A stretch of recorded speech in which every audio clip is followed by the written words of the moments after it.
tout le monde, c'est Zélie. Aujourd'hui on se retrouve dans une nouvelle vidéo pour vous parler de Savage Burns que j'ai lu il y a... je l'ai lu en février celui-là. Dans quelle voix Zélie? On va jouer à la face. Non, en fait j'avais filmé la vidéo, j'ai perdu le rush. Donc là il faut que je fasse appel à mes souvenirs très lointains. Mais on va y arriver. Du coup déjà juste, il est magnifique. Voilà, c'est la première partie à dire. Et là j'allais commencer le 3 et je me suis dit non, Zélie. Déjà là, tu mélanges le 1 et le 2 et t'as du mal à t'y retrouver. Alors si tu rajoutes le 3, c'est mort, tu ne seras jamais faire la revue. Donc l'intérieur, elle est magnifique. Je vais enlever la jaquette pour vous la montrer. Ça c'est la jaquette. Voilà. Qui a un peu morflé d'ailleurs. Et ça c'est le... Il est magnifique. De magnifique. Avec un magnifique jaspage intégral, parce que des fois on connaît que là ou que... Et niveau écriture, pour ceux qui demandent, c'est assez lisible. Voilà, ça c'est fait. Alors du coup, c'est un tome 2. Pour ceux qui s'en rappellent, j'avais fait une vidéo sur... c'est Bloodborne, je crois, le premier. Non, Broken Bone. Non, Bloodborne, c'est le troisième. Sur Broken Bone, qui est le premier, et j'avais dit que j'avais bien aimé, mais que j'étais mitigée, que j'avais dû m'accrocher. Le tome 2, c'est pas le cas. Du coup, je vous propose tout de suite de lire le résumé. Après, on fera une partie... général, je vais pas faire de sans spoil avec spoil parce que je vais pas spoiler comme c'est un tome 2. D'habitude je le fais, mais là vu que c'est loin dans ma tête, j'aurais peur de mélanger avec le 1 et le 2 en fait, donc je vais faire un avis général, ce sera plus simple pour moi et plus digeste pour vous. Alors du coup, le résumé. Le best-seller international de romantisme. Depuis qu'elle a été contrainte de révéler ses pouvoirs meurtriers, Hollander est devenue une femme redoutée. Elle n'est plus rejetée et on lui pardonne peu à peu de s'être enfuie des années plus tôt, pour tenter d'échapper à son destin. La puissance la rend aussi attirante aux yeux de ses liens, les 5 hommes à qui elle est destinée. Hollander doit cependant lutter contre l'irrésistible attraction qu'elle éprouve envers chacun d'eux, car céder à ses pulsions rendrait incontrôlables ses pouvoirs, qu'elle peine déjà à contenir. Ce don est pourtant la seule arme contre la résistance qui veut les éliminer. Elle et ses liens avant qu'il ne soit trop tard. Hollander doit apprendre à maîtriser cette immense puissance qui pourra tout détruire. Son destin, protéger le monde, sa hantise, le détruire. Alors je ferai une petite partie mini-spoil pour parler d'un truc, parce que ça je sais que c'est dans le 2 et je sais que j'ai besoin d'en parler. Donc dans ce tome, Trigger Warning, il y a un tout petit peu de sexe. C'est pas non plus de fou, c'est pas, voilà, je dirais pas non plus que c'est prohibé. Il n'y a aucun problème là-dedans. C'est très léger, il n'y a pas de soucis. Franchement, je vous parlerai dans une prochaine vidéo d'un bouquin où le sexe, on est là c'est soft, franchement.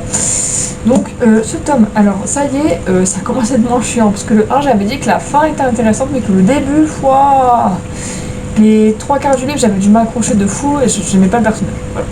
Là ça y est, j'aime le personnage, j'aime ses liens dans la globalité, il y en a un ou deux que j'ai un peu plus de mal.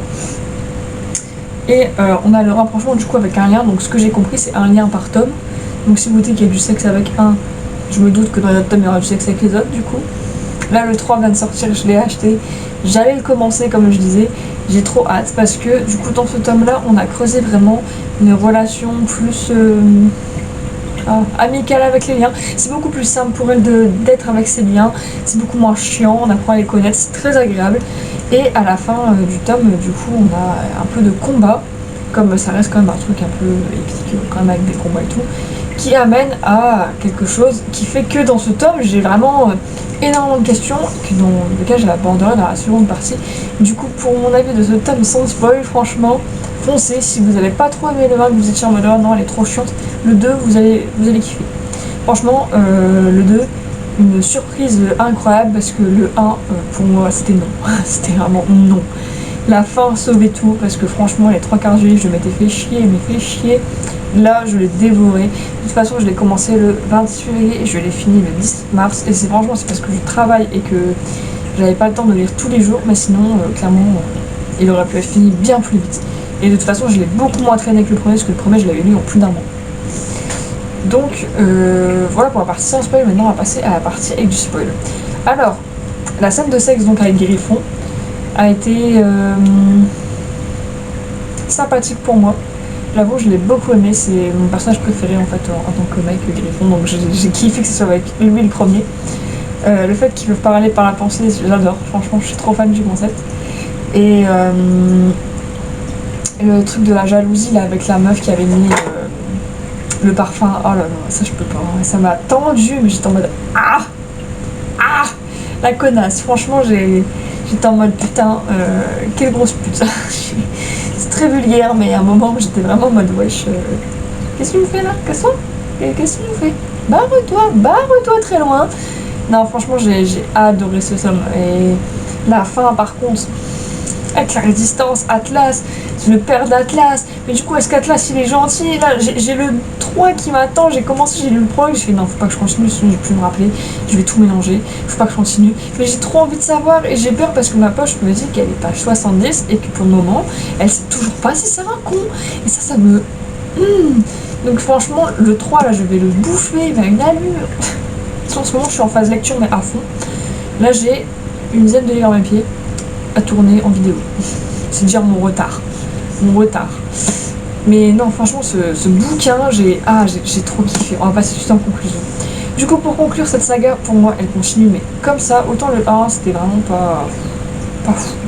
Autant le 2, mais le 2... Ah les gars, mais j'ai jamais autant kiffé un bouquin limite. Ça m'a fait un peu comme Akotar. Akotar, j'avais adoré le 1, mais le 2, limite, mon préféré la série. Avec le 3, ça se bagarre un peu. Le 2 et le 3 sont vraiment très... quasiment au même niveau, mais je préfère quand même le 2 dans Akotar. Et là, c'est vraiment le 2. J'ai vraiment kiffé. J'espère que le 3 va être aussi bien. Donc, en tout cas, moi, j'espère que cette vidéo, elle vous aura plu. Et je vous dis à plus pour une prochaine vidéo. Portez-vous bien. Ciao, ciao.